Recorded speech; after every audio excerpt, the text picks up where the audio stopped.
నేను ఎప్పుడు యూజ్ చేసినా జూకి ఫ్రాగ్ వాడతాను. ఈ లాంగ్ షాట్లకైతే పనిచేయదు, కానీ మనకి దగ్గరలో ప్లేస్లు ఉంటాయి, అది బాగా యూజ్ చేసుకోవచ్చు.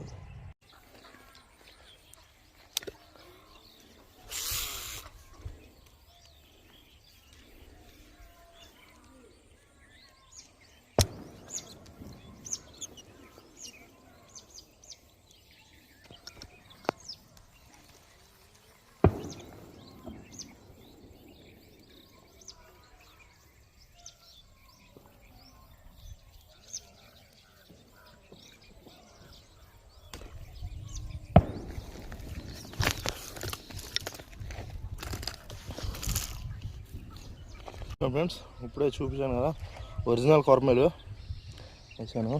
ఫ్రాగ్ ఇదిగోండి, ఇంకో కొరమేలు వేసాను. కానీ ఇది చూడండి, ఇది కొరమేలు కాదు, బర్మా కొరమేలు అంట. ఒక అన్న యూట్యూబ్లో